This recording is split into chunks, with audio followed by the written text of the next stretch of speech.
Oh, they like breathe. Yeah, so the noise you're eyes. hearing is, it's a server fan, and then the LiDAR spins on the head. No, but I mean Oh, yeah, it's yeah. cool.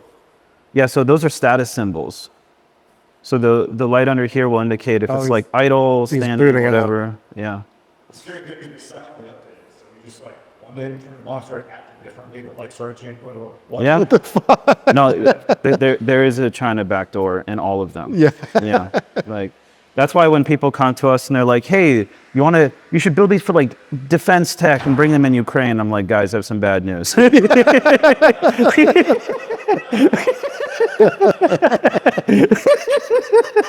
just You know? we just did a story on like the little house robots, man. I mean, they're all sending photos back and shit too. Yeah. Yeah. I mean, it's basically, they learn from the US though. It's what Facebook does. Yeah.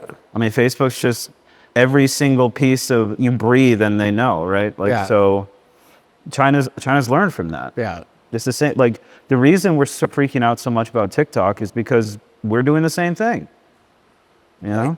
Somebody else's. Yeah, they're like, you better not learn from us. Yeah. Yes. It's so. Yes. When I was like just starting as a reporter, there was this program called Total Information Awareness that the government was trying to do right after 9/11. Yeah. And it was like to Oh, create a database on every citizen and to create like the first real electronic database across all kinds of shit. So that was like 2001. yeah. And my colleague at the New York Times broke a story about it, and it got shut down like the next week because there was so much public outcry. And then Facebook came along like Yeah. 5 years later, and everyone's like, "I'll fill that in, no problem." It's true. I mean, yeah, I mean, I think Facebook even like acquired a VPN. You know, Yeah. in order, like the whole reason you use a VPN is to avoid your data collection. And, Yeah, But yeah, I mean, I've had Facebook definitely take on my companies before. I know the process. Amanda's ex-Facebook, so you've got an interesting juxtaposition there. I hate Good. Facebook. She worked at Facebook. It's a family get together. happens to the best of us. Yeah. I think we can jump in if you're ready. Oh, okay. Should I do the hoodie or no hoodie? Start it. What do you guys think? Let's see how it looks. Start with that. Take it off. When you're Okay. All right. We'll do it like a dramatic building UFC robe.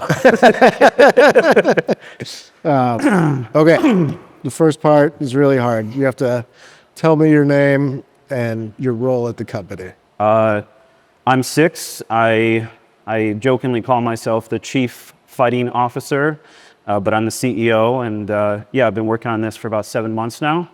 We are REK, the UFC of robots. And Cix is your real name. Cix is my real name. It was legally name changed about 12 years ago now. I was basically obsessed with the internet. I grew up pretty like socially ostracized, and so the internet was my outlet to connect with people. And I got really big into MMOs and online, role-playing games. And kind of my coming to age was calling myself Cix, and I would lead raids, and I kind of became a leader through that online medium because I didn't have an outlet to do that in real life.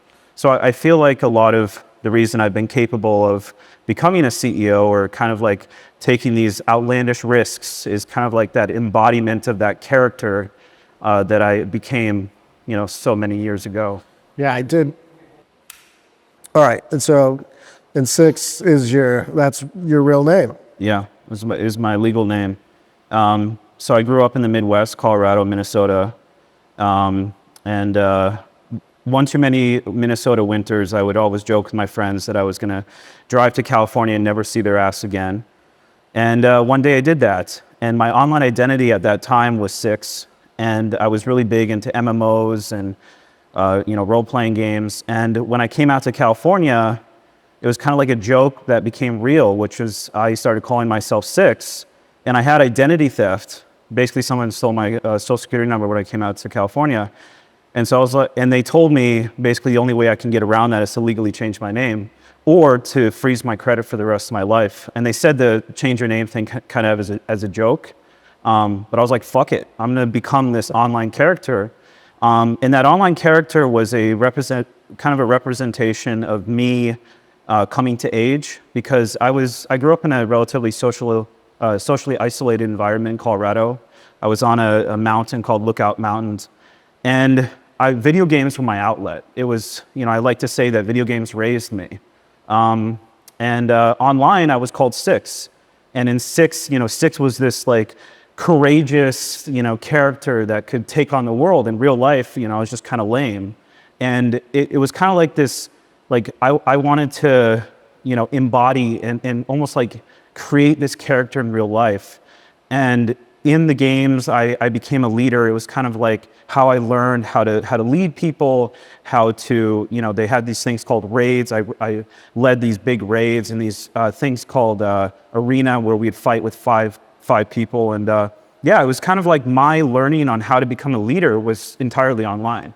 So I was kind of early to the fully online generation that we see now. Yeah. I did a bunch of stories on Eve online. Yeah. I don't know if you know this game. Yeah. And I would meet these dudes. I mean, by day they were doing some kind of regular job, and then at night they were commanding like 20,000 people. But I mean, I think you do have to have like actual skills, to organize all these people to chase a goal and I think we're moving more and more into a digital age. I mean, I have this, I'm not saying this to sound arrogant or anything, but like I oftentimes have people say like, hey, are you Cix, from Twitter? And I'm like, it's like, but I've never had like some big public outlet. It's all been entirely online.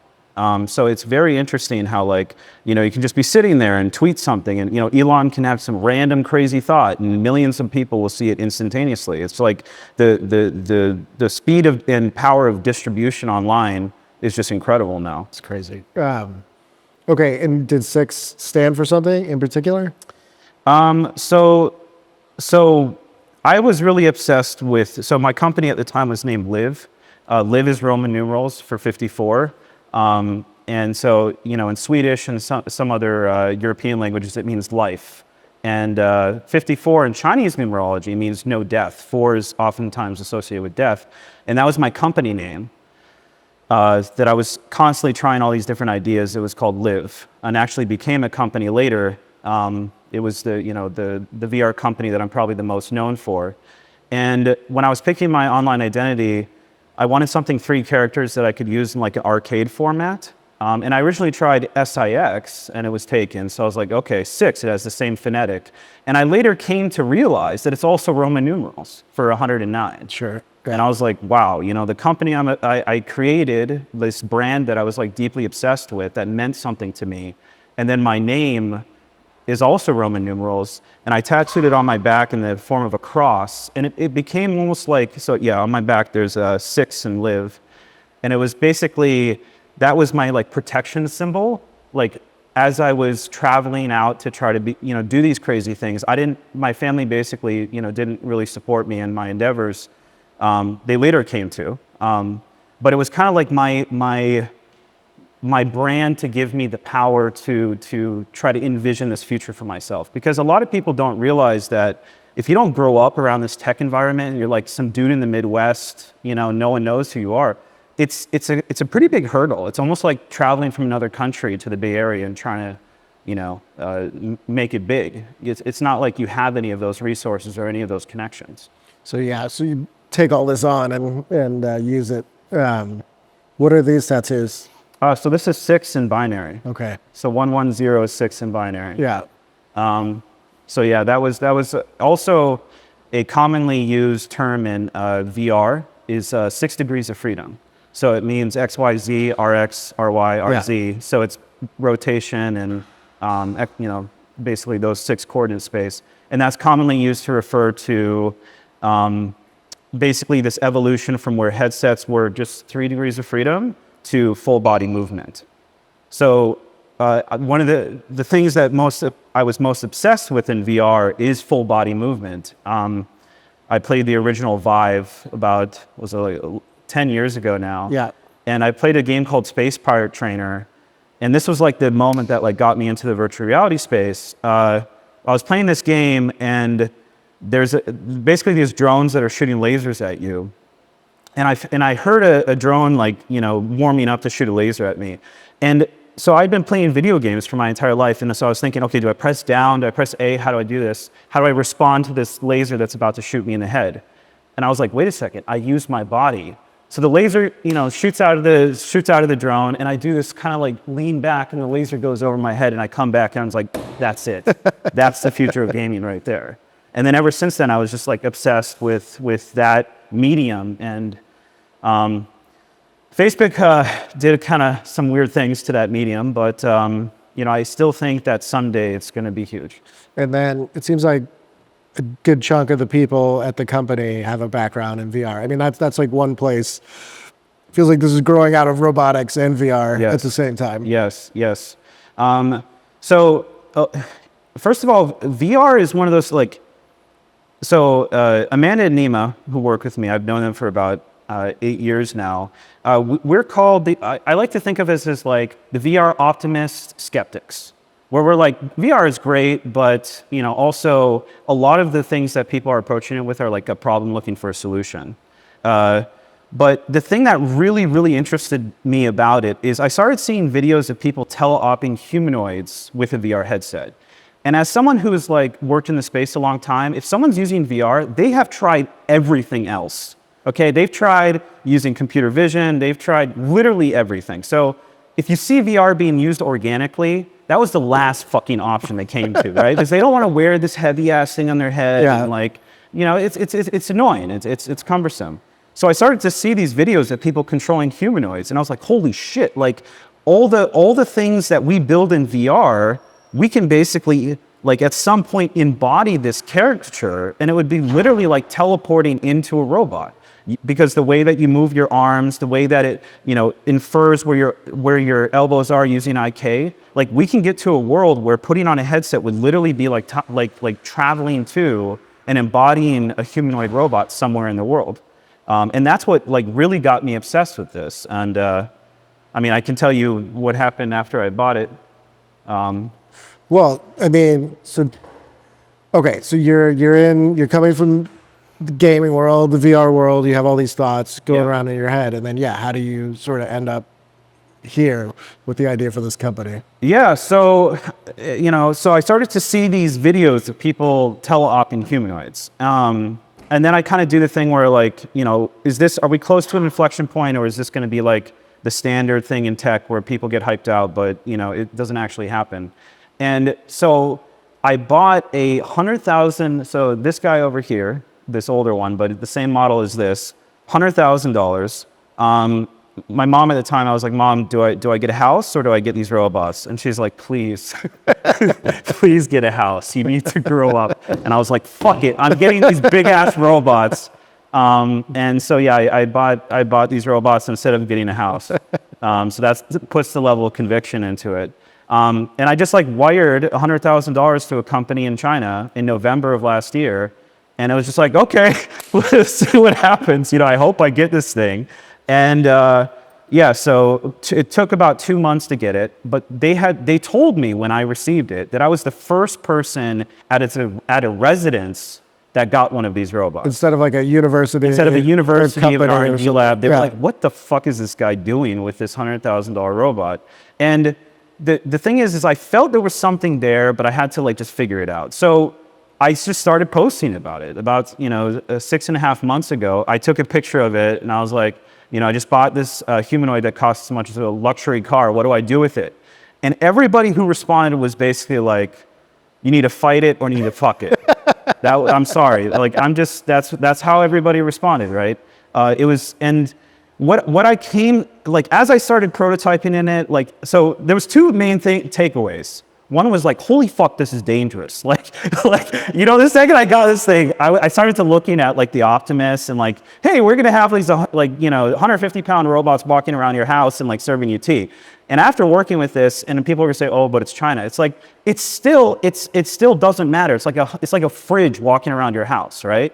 And so that was the first big takeaway. Like, this guy can kill you much easier than he can serve you tea, right? So that was, you know, one of the biggest takeaways.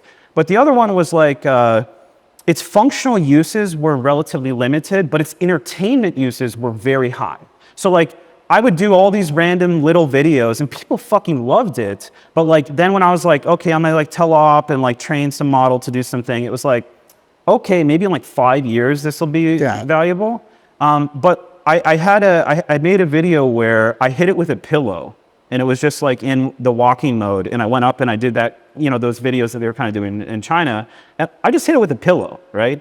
And people were like, why are you hitting the robot with a pillow? You know, like all this like emotional connection. I was like, you know, that is it. This is like, this thing is not like, it's not even functional. Like a lot of roboticists hate the humanoid space because they think we're a bunch of crazy ass people.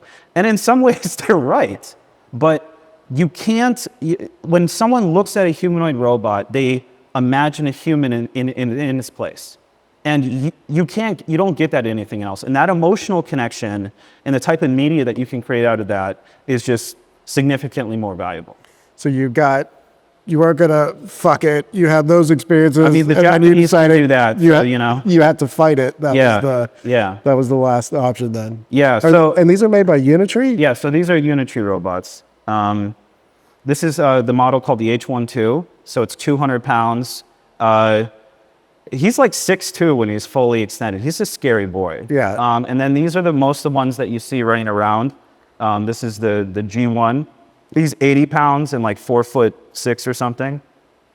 So the big difference here is that the way that they balance themselves is they have an IMU inside of it. It's basically detecting whether or not it's falling over. So you can completely cover its eyes. Like even in theory, if it's like it became Terminator, if you shot his head off, he'd still keep walking, right? so aim for the chest. Okay. So aim for the chest. It has cameras, but yeah. The reason that it has to use IMUs to balance is because IMUs refresh it like 500 times a second. So when it's falling over, you can't like wait on camera data to like process and be like, okay, I need to like, so it needs to respond instantly when it's bipedal like this. So this has an IMU in its chest on the motherboard right here, and this one has 2 in its chest and its crotch area. Okay. So yeah, it has 2. So you could go chest or crotch. Yeah, chest or crotch. So he's definitely a man, you know. So no question about that. Okay, and then once you decide you're gonna fight him, then it was like, how are we gonna do that? Yeah. So recently, there was someone at NVIDIA, I forgot his name, but one of the top researchers at NVIDIA who works on robotics. He mentioned that dude, Jim Fan. Yeah. I forgot his name, but he made this interesting anecdote, which I 100% agree with. He basically said that the current equivalent of humanoids are like blind acrobats. So like essentially, they can like do all these crazy things and balance and whatever, but they're completely blind to the real world. So the vast majority of the things that you see, in fact, I think almost all of them, with like a few very, very small exceptions that you see of humanoids, it's all being tele-oped. So someone's at the side of the robot and they're grabbing stuff and they're, you know, that's 100% of the Optimus demos, 100% of the 1X demos are using that. At the time of this interview, there's probably a few exceptions to that, I would say, but the vast majority of it is doing that. And then oftentimes the way that they train the AI is someone doing the task, using that visual data and inferring it later. So in our case, you know, it doesn't matter if the robot's blind, because our general high-level idea is that a person is going to be controlling it, right? It's almost like straight out of like some anime movie where, you know, like Pacific Rim or something like that, but on a much smaller scale, where basically we have this whole idea that you're going to basically control it, and whatever you do, we're essentially creating that translation layer to be able to take intent and communicate it to the robot. I think it's important to mention the reason that VR is interesting in this context and why we find this problem very interesting is in VR, you have a very similar problem.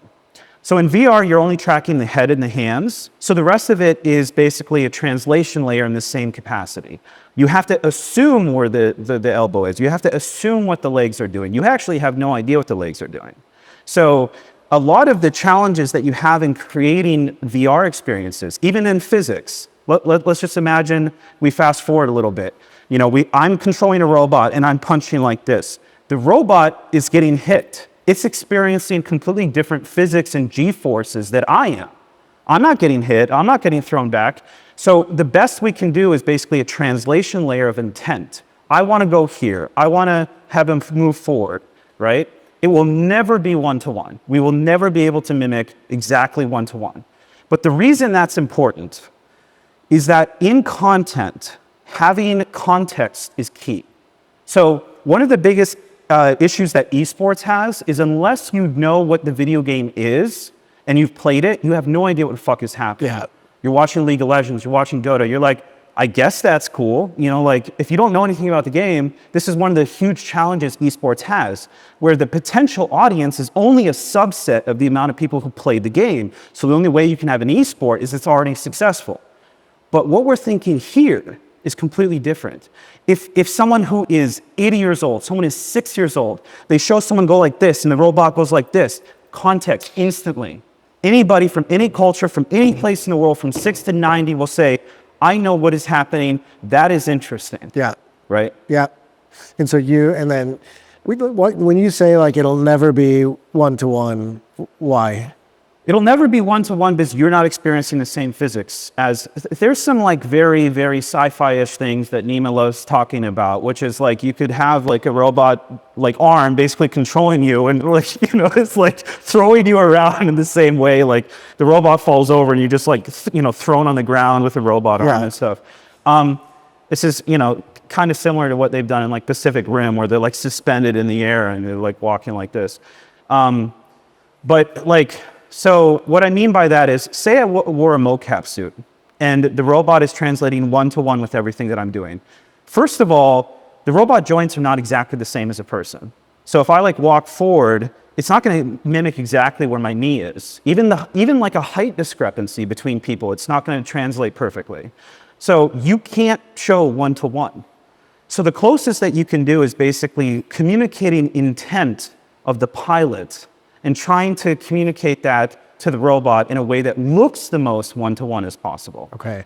And I think that the reason I'm so interested in this is, so right now when people are doing robot fights, they have basically someone just standing there and they're holding a remote like this.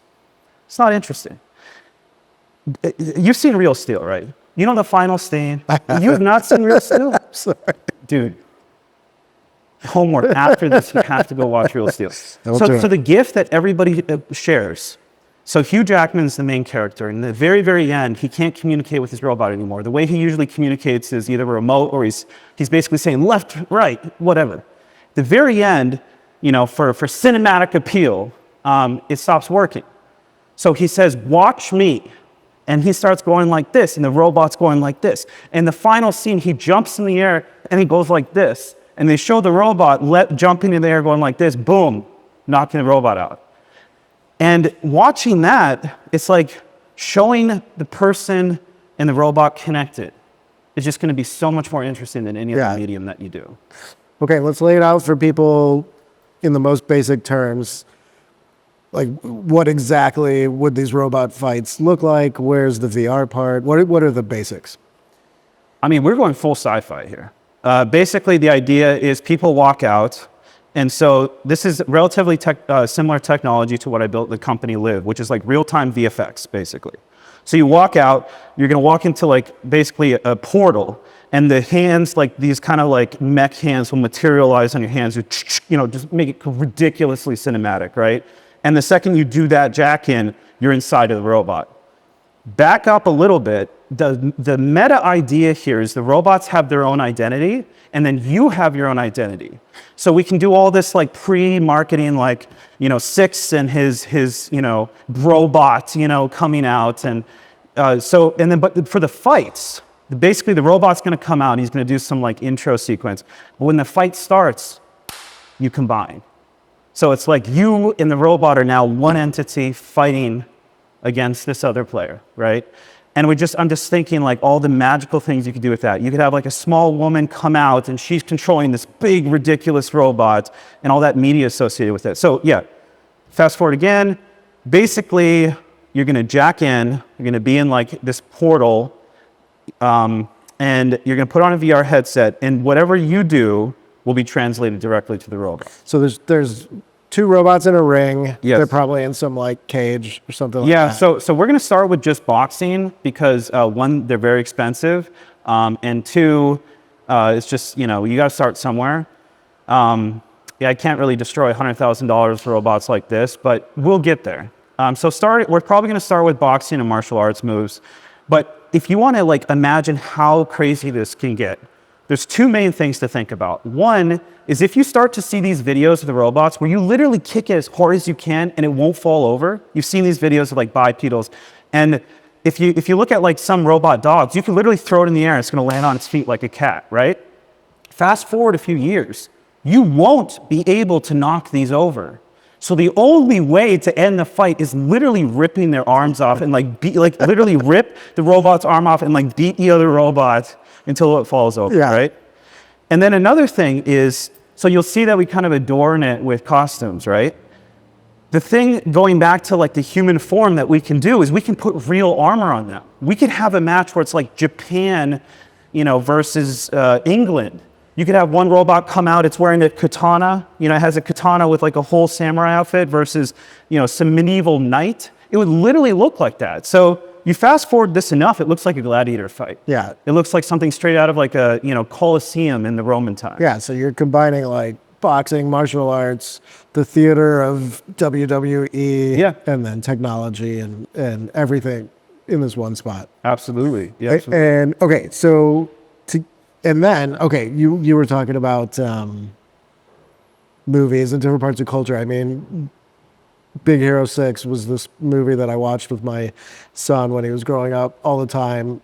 In the movie, for people who haven't seen it, it takes place in San Francisco. It's like this mix of San Francisco and Tokyo, and they have these like underground robot fights that are starting. And then like right now in San Francisco in 2025, we're having like underground robot fights. Yes. And so you were starting this company, and then all of a sudden this like movement is bubbling up at the same time. Exactly. So I decided on doing this about 6 months ago. I was going to do robot fights.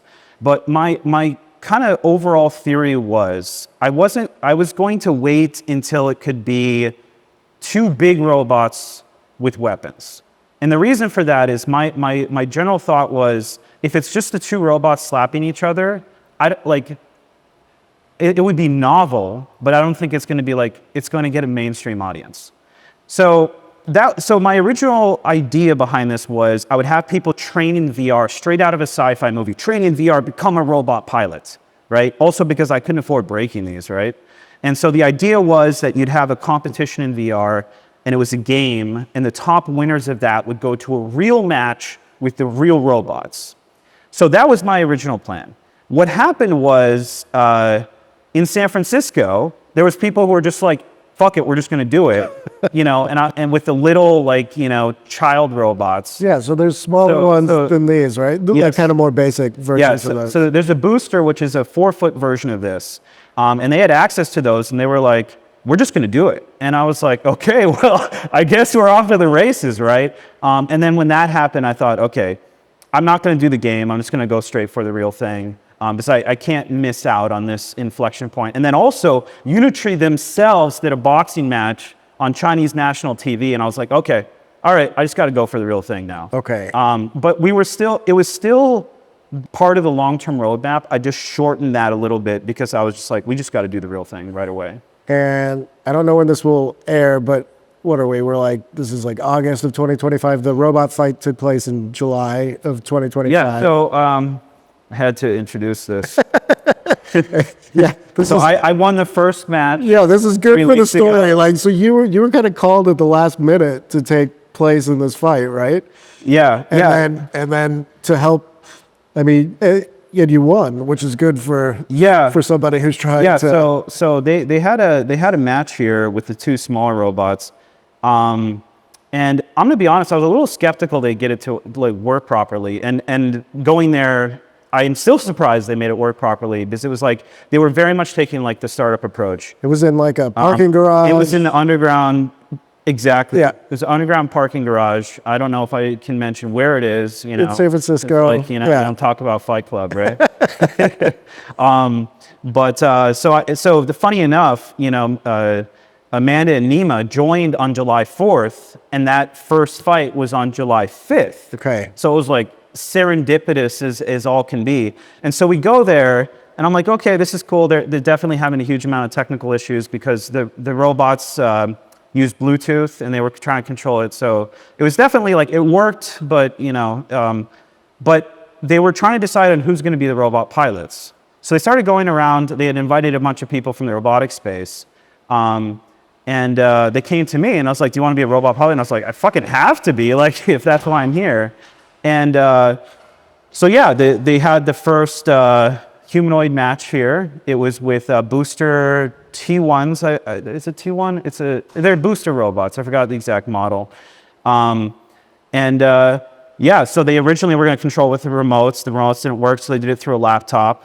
And so when the first match started, so there was a bracket system. I think there was 8 people. I think it was 8 people. There's like, yeah, there's 4 rounds. Yeah, I think it was 8 people. And when the first match starts, so I'm standing on literally like a box like this, you know, like the true startup mode type thing. Nima comes over to me and he goes, if you lose, our company is fucked. And so like, he probably didn't use the profane example of that, but I was just sitting there like, and it was like, okay, now it's on. Now it's on. I have to win this. Like if my whole thing is robot fights and I lose this, I will lose the mandate of heaven, right? It'll be over. So now when I played the match, I'm like, oh my God, I have to win. I have to win this. I have to win this. And so my strategy, and I'll tell you guys, is so if you work on these robots, you realize that their actuators overheat. So they operate at extremely high temperatures, and that's actually the big moat that China has, is they can build these extremely complicated actuators that are basically an arm and the legs here at a much cheaper price than the US. Okay. And so what I knew working on them is that if you do a repetitious movement, it overheats. And as you do that, in order to throttle it, it reduces the torque, right?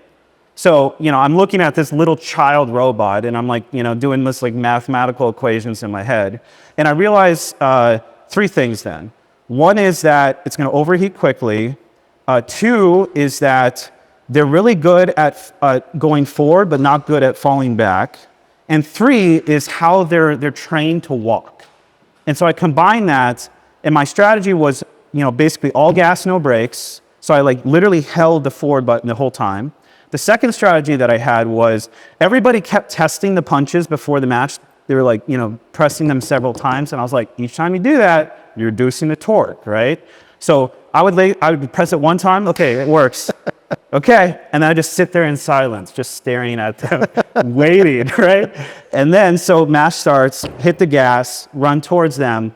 And then my goal is to clip them on the back where there's this little edge on the boxing arena, because I know that these robots are designed, they build their walking policies on a flat surface. So if you introduce anything that basically touches the ankle, the thing will fall over. Yeah. So all gas, no brakes, and then I keep pushing them into this clip, this basically little bump that sticks out in the cage. Every single time, KO, KO, KO, KO. Fucking win. So the cage had a Achilles heel. It had a literal Achilles heel in it. Okay, wait, show us the trophy again. Oh, yeah, of course. All right, so you win this, and then there's what? There's like a couple hundred people at this event? Yeah, so a lot of people bet on me because they knew, you know, this was my thing, right? But it was fake money, so, you know, it didn't actually mean it. Like, where's my money, right? So they had like gambling, booze, food. They had, you know, I don't know how much I can talk about it, but they had gambling in a metaphorical sense. Okay. But there was actually no money exchanged. And then this is like, as I was coming here today, somebody's like, there's another robot fight this week. This is like becoming a thing. This is, in San Francisco's doing this. But there is a funny part of this story, at least to me, which is like, we're doing this, but definitely not with American robots. I mean, these are all Chinese robots. Yeah. So I had a concept trailer that I came out with the original announcement of REK. And it was me, the meta concept was US versus China, right? But funny enough, we were both using Chinese robots, right? But I do think that this is going to, like the whole humanoid form and so many companies obsessed with building humanoid robots, I do think it's going to become a very patriotic thing at some point where it's going to be something like, the Optimus versus the Unitree. And it'll be literally be like state level engineers ensuring that they win. It's just like everything tells me that will eventually happen. The question is how long it will take. But I mean, if Elon had the chance to take on China, if you could say, hey, Elon, you have a chance to put your Optimus in a ring versus the #1 humanoid robot in China and have it broadcast to the whole world, he would take that instantly. At the Coliseum. At a Coliseum, at the, I don't know, at the Octagon or something like that. You're like foreshadowing military soldier bots or something like that. Yes. So then are people going to put their best stuff forward? Yeah. You're mentioning it. I had a recent conversation with an investor who goes like, we should have these in like Ukraine basically. And I'm like, dude, I have bad news for you, man. This is this is not fully secure. And yeah, we can't really have like, Chinese robots in military situations. No. But I mean, like if you had the countries trying to show off against each other, Oh, I mean, sure. you're like kind of foreshadowing Sure. a future war. But then, Absolutely. So I could see like Optimus versus Unitree, and then I guess my mind immediately is like, but then does the Defense Department have an even better robot, which I know they don't today, but Absolutely. yeah. But well, I think that even if they do, and we know that they've been working on robots like this for a long time, they won't be mass produced. And what China is extremely good at is mass production. Yeah. Right? Like, yes, they're Okay, so we're kind of talking again. Yeah. We're kind of talking battle future. So we want to talk about humanoid form and war. Yeah, I mean, where does I don't know. It's not actually that crucial to where we're going at, but I mean, mostly I feel like people see companies like Figure, they see Optimus. In general, we just see lots of humanoid robots all of a sudden. It wasn't until I actually started working on this story that I realized Unitree seems like they're a million miles ahead of everyone. And then I started seeing even more of just the myriad different Chinese robots. Yeah. And then I was like, oh, the US seems like actually like far behind in this stuff. Yeah, so China is head in production, absolutely. So the big cost of these robots, as I mentioned before, is the actuators. And so Unitree actually started as an actuator company.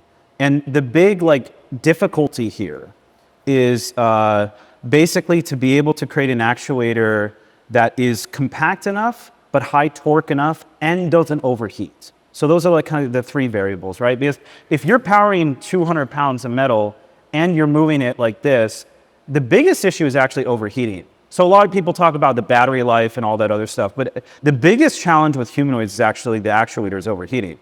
Because unlike a normal robot, if the leg overheats, it literally falls over. It's like it goes literally to useless like that. So yeah, China is just ahead in the actuator and production space. The Boston Dynamics with the Atlas, it's a great demo, but they're not producing them. They're not selling them. But yeah, working on this is very much like, it would help if I knew Mandarin, let's just put it that way. Because basically it'll be something like, we ran an update, but it's not documented, so figure it out, So that's definitely been challenging. But I want to go back a little bit, and I want to mention, some people have mentioned the defense tech part of this. And I just think the human form is not that great in actual wartime type scenarios. You could also think of it economically. You can take a $200 drone and put C4 on it and fly it over there and blow something up. And this is try to make this it's like a car balance. Exactly. It's just and some people have come to this with those ideas, and I'm like, maybe in 5 years we can start thinking that direction, but like battery life is 2 hours. It'll fall over. It's way too expensive. Like maybe someday we'll have the Terminator of what everybody thinks about.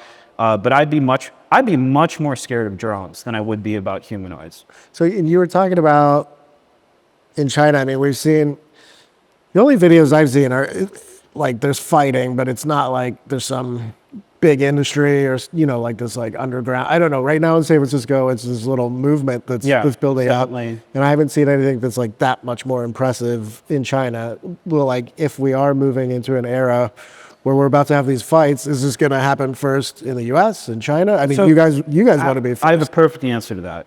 So China is ahead in production. They're ahead in engineering. That's just have to accept it. China's behind in media. China does not know how to create a cultural zeitgeist in the same way that the United States does. The U.S. is still the cultural battleground for the world. Yeah. Right. We set brands. We make brands huge, and we're huge with media. And I think that culture is going to make it so the winner of the robot fights will be American, but probably using Chinese robots, right? At least for now. I do think that will eventually change. Elon is crazy enough to start producing these in scale. But we really, really have a big issue with manufacturing in the United States, where even a lot of the humanoids, the actuators, are still Chinese. So that you'll say, oh, it's a humanoid American company, but the only one, from my understanding, that's fully American is the Tesla. For someone who's not into robotics, the actuator is just controlling. It's basically the motor inside here. So if you basically make it walk a lot and run a lot, you'll feel the heat start to emanate from it. So I mean, you could put like a heat sink on it and stuff like that. Yeah. But it's basically the motors that move the arms and the legs. And for your company to succeed and be at the lead of all this, you guys have to do a ton of stuff, right? So you have to have like a mastery of these robots. You've got to do the VR piece, and then you have like a whole media piece on top of it, or at least being able to shape the sport in some way. Yeah. So if you take away all the noise and you try to think of it as a company instead of like an abstract concept, there's two people we need to make happy. It's the audience and the people who make the robots, right? So how do we get the humanoid robot companies to basically give them their robots for us to do this? So that's the first question. Because right now, buying these and doing this is like not very cost effective when most of them are being used for R&D and they're not mass produced, right? So the eventual goal would be that we don't actually have to buy the robots. So what is the incentives we can create for that? Some of the ideas is basically they submit the robot, they get a bunch of media attention. They're basically getting a type of testing, like almost like a car crash testing that they would never get in any other situation. And then we can provide them a bunch of valuable data on basically if an impact happens in this location, this part breaks and all this other stuff. So we're thinking basically a testing environment as well as the best form of marketing for those companies. So if you want to distill like the actual business application. On the consumer side, the media side, it has to be the coolest fucking thing that they can be watching right now, right? It's as simple as that. And so I spent a decent amount of time working in building tools and media for Twitch.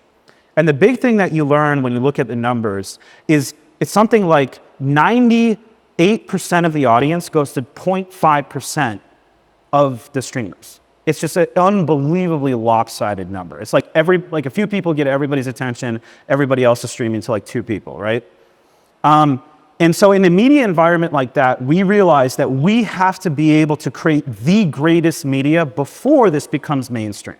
And so the reason that we're focusing on the technology is that if you go and you watch these humanoid robot fights where they're like kind of slapping each other, they're relatively small, and you see some dorky guy just standing there pressing this, that's never going to go fucking mainstream, right? You're going to get novelty out of it. You're going to be like, oh, we get the first one to do it.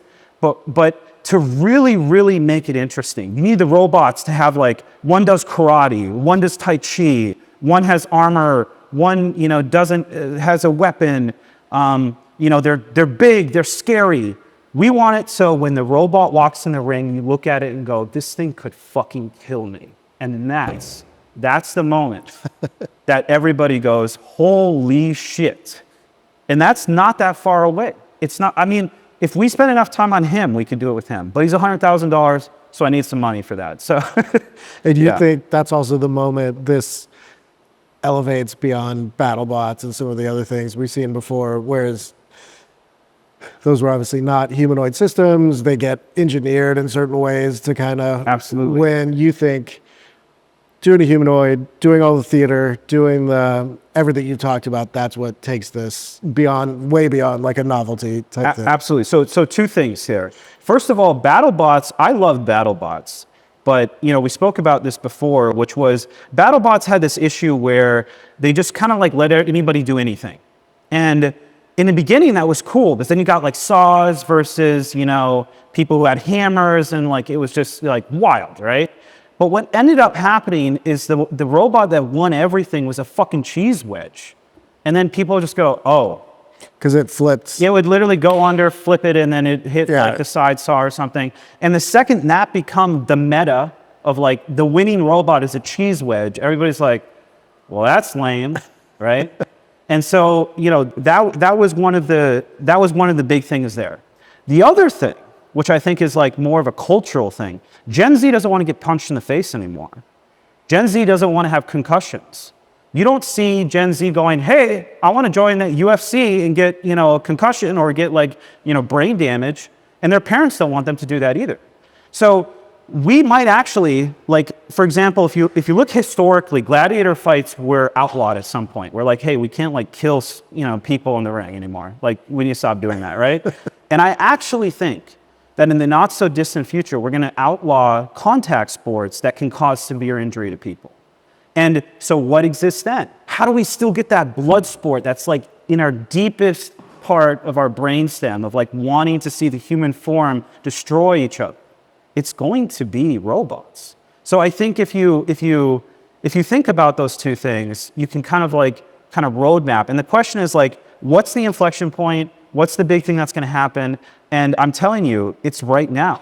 Within the next year, we're going to have humanoids that are extremely acrobatic, that can do backflips, that can do, you know, headstands, that can do everything, and will be relatively inexpensive. Okay, and in that vision you're painting, I mean, so the robot itself is doing some of that work, but like the VR piece you guys are doing, it has to be pretty fucking good. Yes. Yeah, I mean, in order to like actually get that translation, right? Yep. So in that, like Amanda, she's a VR like legend. Yeah. So going back to, there's one specific thing that we know that nobody else does that I probably shouldn't tell you. But basically on the VR side, okay. Some secret sauce that we know that other people don't. But basically the high level is back to what we mentioned before, where you can't do one-to-one. So the best you can do is force the player to try to mimic what the robot can do. So if you extrapolate that, the visual indicators and things like that, and the way that the person is manipulating it would have to be extremely intentional to make it so the robot can operate in a similar way. Okay. And then the goal would be get in the ring, you both have VR on, whoever can knock the other one over first, and then we get to that next era when you're just beating the living. So I think it starts with, you know, just the knockout, because, you know, unless we have a massive amount of money, that's probably what we start with. But ultimately, I think it would literally be, you know, complete destruction. Would be the end of the match. I do love the idea when you talk about like a 16-year-old girl just beating the crap out of some like 45-year-old massive dude. And I mean, it would make this sport unique of like anything else I can think of. I didn't even mention, that's another huge point. It would be the first contact sport that's equal. You could have men versus women. You could have young people versus old people. You could have people from anywhere, right? It would be the first contact sport where you don't have to worry about the weight classes of the people. And you could still get a similar level of that, physical connection that you give to the players as if it was a contact sport. So what's going to make you like a good robot fighter? It's going to be your reflexes or? Well, I mean, I gave you the whole meta right now. All gas, no brakes. Understand how to clip on the ankle. These are things that the meta will just evolve. Sweep the leg. Who knows? So as the robots get better, they'll get better at balancing. So now those tactics don't work anymore. Now you need to somehow break the robot, right? But then, okay, so there'll be like some of the fighters' talent, but then everybody's not going to have the same robot like you're talking about. So there's going to be hardware advantages and disadvantages. Yeah. I mean, it's going to be interesting because it's you're not going to have any idea who wins.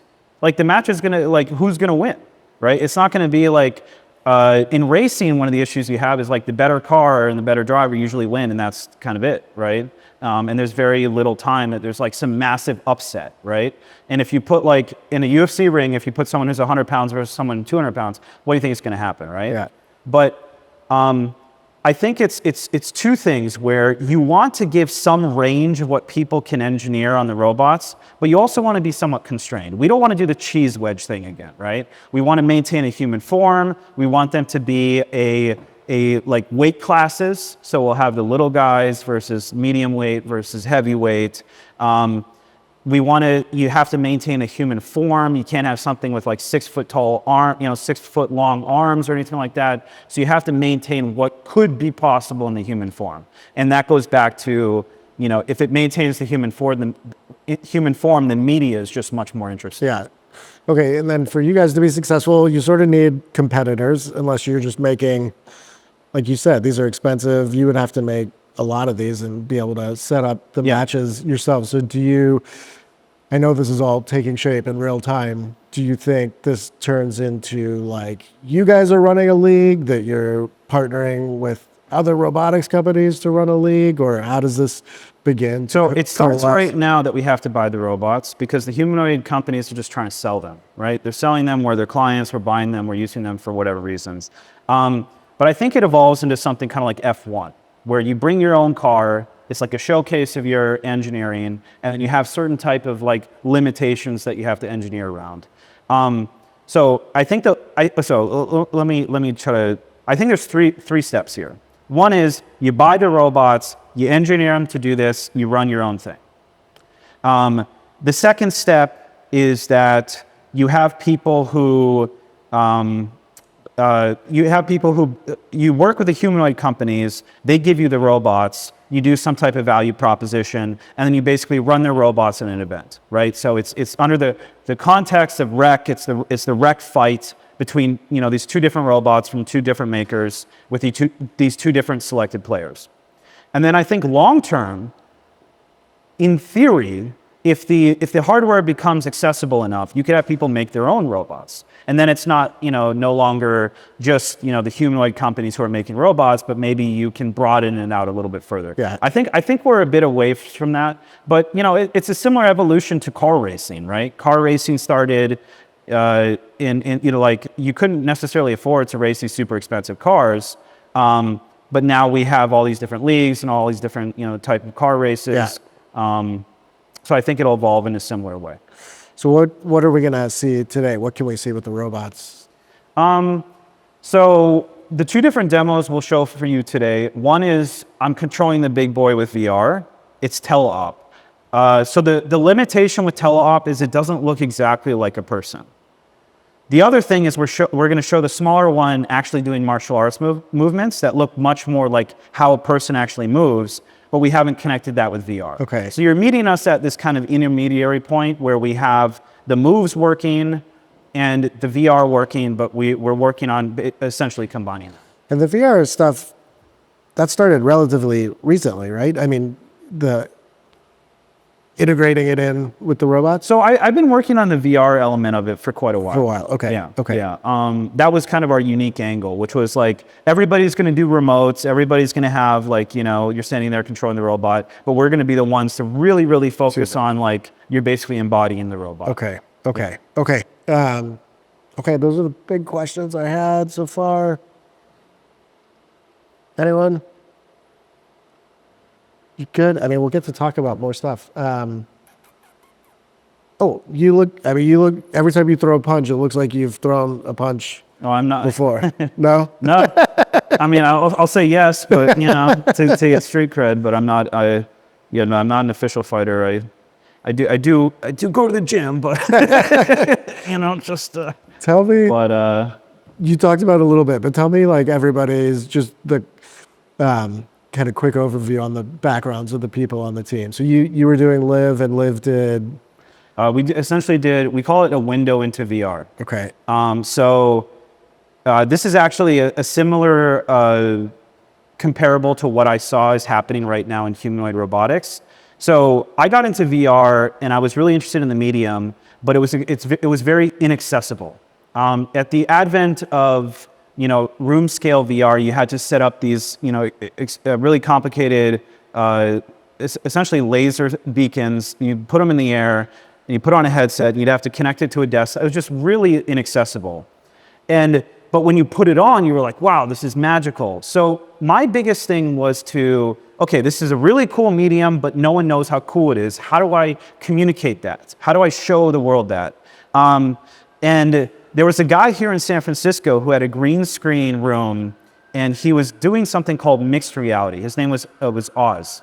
And I joined this as like a VR accelerator, and he was doing this thing where you could see the person inside of VR. So literally they were like rendered, like the world was rendered around them. But he was doing it in this really, really expensive studio. And I looked at it and I go, there has to be a way to make this accessible, right? And so I built this technology that we call Liv, and basically it's real-time VFX where you can see the person inside of VR. And that became the inflection point for consumer adoption of VR, where if you ever see these like super viral Beat Saber videos where the person is inside of VR and you can actually see exactly what they're doing, that was powered by Liv. Yeah. And so a very similar thing that I recognized here, which is, hey, this is really, really cool, but how big is this market? How many people have humanoids in the United States? Maybe a few hundred, like it's very, very small. So how do we create value or interest in this space when it's such a constrained market? And then it went back to like my media brain goes, okay, this is how we do it. This is how we create essentially a significantly larger market for a very small existing market, which is through media, which is to get people really excited about this. I mean, I think at some point, kids will literally look up at these robots and say, I want to be an engineer because of these robots. Yeah, no, I could see that. Right? Yeah. Do you want to, Hoodie, do you want to give us your best robot fighter? Yeah. Are you ready to get rocked? That was well done. Yeah. Yeah, I'll be like the underground robot preacher. You brought the heat. I didn't know you were going to come full. That was good. Yeah. It's good for you. That was great.